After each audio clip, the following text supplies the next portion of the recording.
تعویذ جو ہم لوگ لیتے ہیں کیا وہ جائز ہیں؟ کیا ہمیں وہ تعویذ لینے چاہیے؟ کیا ہمیں دم کروانا چاہیے؟ کیا یہ جائز ہے یا نہیں ہے؟ یہ ہم آپ کو اس ویڈیو میں بتائیں گے۔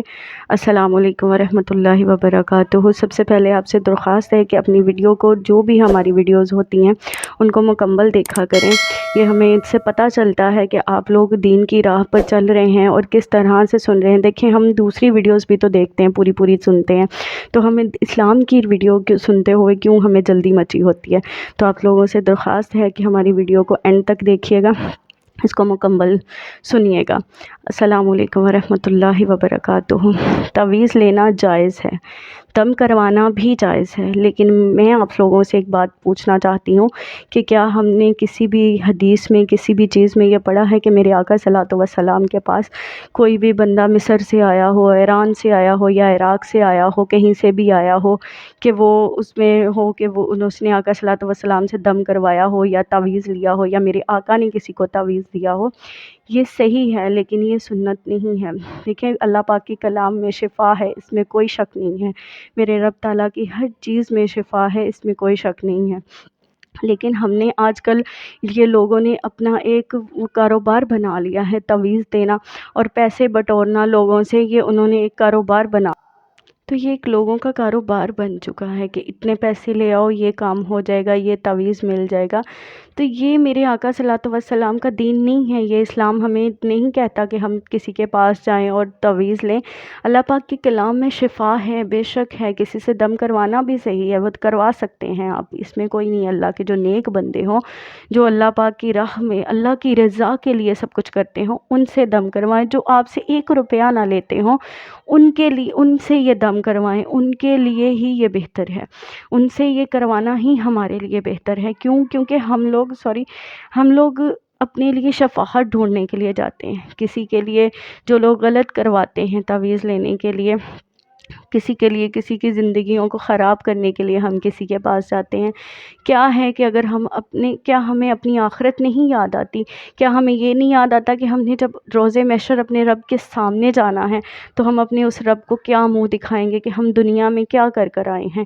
کیا ہم یہ سیدھی راہ پر چلنا، اللہ کے کلام سے شفا حاصل کرنا، کیا ہم مسلمانوں پر فرض نہیں ہے کہ ہم کسی کے دروازے پر جائیں اور اسے کہیں جی ہمیں تعویذ دے دو، اور وہ بدلے میں ہم سے اتنا پیسے مانگے کہ تم 5,000 لے آؤ، 2,000 لے آؤ؟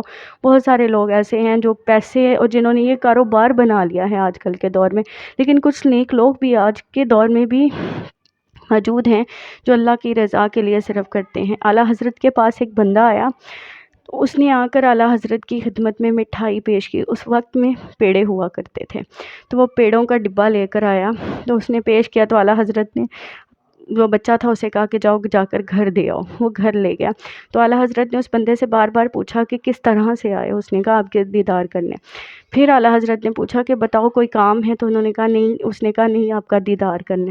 جب وہ مٹھائی کا ڈبہ گھر چلا گیا، پیڑوں کا ڈبہ گھر چلا گیا، تو اس نے اعلیٰ حضرت سے کہا کہ مجھے تعویذ بھی چاہیے۔ اعلیٰ حضرت نے کہا کہ ناچیز نے کتنی دفعہ تو پوچھا کہ آپ نے کوئی کام ہے تو بتائیں، تو آپ نے کہا کہ نہیں، صرف دیدار کے لیے آیا ہوں۔ تو اعلیٰ حضرت نے وہ تعویذ لکھنا شروع کیا، تو انہوں نے اس بچے سے کہا کہ جاؤ گھر سے جا کر وہ مٹھائی کا ڈبہ لے کر آؤ، جاؤ گھر سے جا کر۔ اور ان کو ایک جلال آیا، ایک غصہ آیا، اور وہ بندہ ڈر گیا کہ اب پتہ نہیں کیا ہوگا۔ تو انہوں نے وہ مٹھائی کا ڈبہ بھی اس بندے کو واپس کیا، اور انہوں نے وہ تعویذ بھی اس کو دے دیا، اور کہا کہ یہ لے جاؤ، میں تعویذ کی دینے کی کوئی چیز نہیں لیتا، تم نے کہا کہ تم دیدار کرنے آئے ہو، اپنی خوشی سے لے کر آئے ہو، تو میں نے وہ چیز رکھی۔ اگر تم یہ تعویذ کے معاوضے میں لے کر آئے ہو تو میں نہیں لیتا، میں تعویذوں کے پیسے نہیں لیتا، میں تعویذوں کا کوئی ہرجانہ نہیں لیتا۔ تو یہ وہ نیک بندے تھے جو کچھ نہیں لیتے تھے تعویذ دینے کا یا کسی چیز کا۔ لیکن آج کل کے دور میں جگہ جگہ، ہر جگہ جہاں دیکھ لو جی یہ کام ہو جائے گا آپ کا، یہ ہو جائے گا آپ کا، اس طرح سے ہو جائے گا، اگر ہمیں پتہ ہے کہ ہمارے رب تعالیٰ کے کلام میں شفا ہے تو وہ ہم خود کیوں نہیں پڑھ سکتے؟ ہم خود کیوں نہیں کر سکتے؟ جو اللہ کی راہ پر اللہ کی رضا کے لیے کر رہے ہیں، دم کرتے ہیں یا تعویذ دیتے ہیں، وہ غلط نہیں ہے، میں ان کو غلط نہیں کہوں گی، لیکن صرف جو اپنی جیبیں بھرنے کے لیے، جو صرف اپنے اپنے گھروں کو چلانے کے لیے جنہوں نے یہ کاروبار بنا لیا ہے، وہ غلط ہیں، وہ غلط کر رہے ہیں، وہ اپنے ساتھ بھی غلط کر رہے ہیں، اور جو ان کے پاس جاتے ہیں وہ بھی غلط کرتے ہیں۔ وہ یہ ثابت کیوں کرنا چاہتے ہیں کہ ہمیں اللہ سے زیادہ کسی پر یقین ہے؟ یہ ہمیں ثابت نہیں کرنا ہے، اور اس راہ پر مت چلیے۔ اور اللہ معاف کرے، خدا سے ڈر کر کہتی ہوں، یہ جو کالا علم کرواتے ہیں کسی کے لیے، کسی کے گھر کو برباد کر دیتے ہیں، تباہ کر دیتے ہیں، دیکھیں اس دنیا میں بھی آپ کو اس کی سزا ملے گی اور آخرت میں بھی ملے گی۔ اپنے رب کے سامنے جب اپنے رب کے حضور پیش ہوں گے تو کیا کہیں گے کہ ہم نے اپنے رب تعالیٰ کے رضا میں، جو اس کی رضا تھی، ہم نے اس میں دخل اندازی کی، ہم نے اس میں اپنی ٹانگ اڑائی، کہ ہم نے کہا کہ نہیں یہ ایسے نہیں، ایسے ہونا چاہیے، کسی کا کام بند ہو جائے، کسی کی شادی نہ ہو، کسی کا کچھ نہ ہو۔ اللہ معاف کرے، اللہ معاف کرے، اس طرح سے لوگ کر رہے ہیں کسی کے ساتھ غلط، کہ جیسے اس کا خامیازہ انہیں نہیں بھگتنا پڑے گا، انہیں بھگتنا پڑے گا اس جہان بھی اور اگلے جہان بھی، یہ دونوں جہانوں میں ہمیں اس کا خامیازہ بھگتنا پڑے گا۔ اللہ تعالیٰ کی ذات ہمیں دکھاتی ہے دنیا میں، لیکن اگر ہم دیکھنا چاہیں تو آپ سے درخواست ہے کہ کسی کے ساتھ بھی برا نہ کریں، سب کے ساتھ صحیح چلیں، اچھا چلیں، دلوں کو صاف کریں، اور اس راستے کو پکڑیں جو میرے آقا صلی اللہ علیہ وسلم کا راستہ ہے، جو میرے آقا نے ہمیں دین سکھایا ہے، جو میرے آقا نے ہمیں اسلام سکھایا ہے، اس راہ پر چلیں۔ تو بہت ساری دعاؤں میں یاد رکھیے گا، ویڈیو کو لائک کیجیے گا، چینل کو سبسکرائب کیجیے گا، اور آخر میں بھی آپ سے درخواست کروں گی کہ ویڈیو کو اینڈ تک دیکھا کریں، تاکہ ہمیں بھی یہ خوشی ہو، یہ حوصلہ ملے کہ دین و اسلام کی راہ میں لوگ ہمارے ساتھ چل رہے ہیں۔ اللہ حافظ۔